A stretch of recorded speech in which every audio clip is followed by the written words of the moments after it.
اللہ تبارک و تعالی نے محفوظ طور پر قرآن کریم کو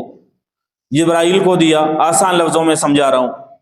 پھر جبرائیل نے رسول اللہ صلی اللہ علیہ وسلم تک اسی طرح پہنچایا جس طرح رب سے پہنچا تھا۔ اور یہ بھی یاد رکھو کہ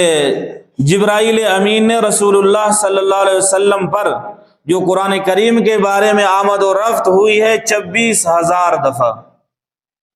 26,000 دفعہ اڑتا ہوا آیا ہے اللہ کے رسول پر،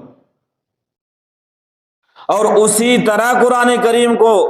محفوظ طور پر رسول اللہ کو دے دیا جس طرح رب سے اس نے لیا تھا۔ پھر پیغمبر علیہ الصلوۃ والسلام نے قرآن کریم کو اسی طرح محفوظ صحابہ کرام میں تقسیم کیا،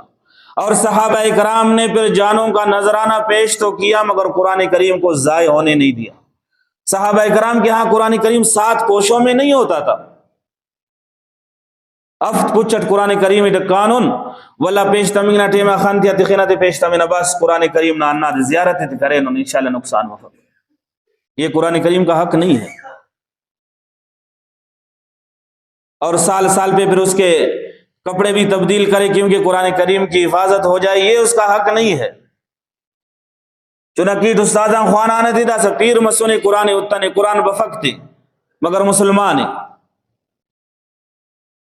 باقی چیزیں بھول جائے تو افسوس ہے، قرآن کریم بھول گیا ہے کوئی افسوس نہیں ہے۔ مول صاحب بس زیارت کرنے کو نرس ہو بس خانتیا تخینت نذرانہ جانوں کا پیش کیا مگر قرآن کریم کو ضائع ہونے نہیں دیا۔ 1400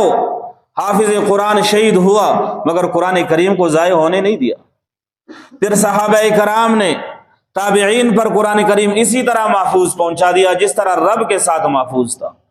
پھر تابعین نے تبع تابعین کو دیا، پھر تبع تابعین نے فقہائے امت کو اسی طرح محفوظ قرآن کریم دے دیا، پھر فقہائے امت نے اس کی حفاظت کی، مسائل کے استنباط کر کے، مفسرین نے تفسیر کر کے اس کی حفاظت کی، اور علماء دین نے اشاعت کر کے اس کی حفاظت کی، حافظوں نے قرآن کریم کو سینے میں محفوظ کر کے اس کی حفاظت کی، مجودین اور قراء نے صحیح تلفظ کر کے اس کی حفاظت کی ہے، جلد سازوں نے جلد بندی کر کے اس کی حفاظت کی ہے۔ جس طرح قرآن محفوظ ہے اسی طرح اس کے ذرائع بھی محفوظ رہیں گے۔ کچھ لوگوں کا خیال یہ ہے کہ شاید یہ ذرائع مٹ جائیں گے، نہیں، جب خود قرآن کریم محفوظ ہے تو اس کے ذرائع بھی محفوظ ہوں گے۔ اس لیے کہ اگر ذرائع فرض کر لے علماء مٹ جائے، حفاظ مٹ جائیں، قراء مٹ جائیں، اور قرآن کریم کی حفاظت کرنے والے مٹ جائے تو قرآن کریم مٹ جائے گا اور ختم ہو جائے گا اور اس میں رد و بدل ہو جائے گا۔ اس وجہ سے رب تعالیٰ نے ایک ایسا نظام بنایا ہے کہ قرآن کریم کو محفوظ کرنے کے لیے اس کے ذرائع بنائے ہیں، ذرائع محفوظ ہے تو قرآن کریم بھی محفوظ ہے۔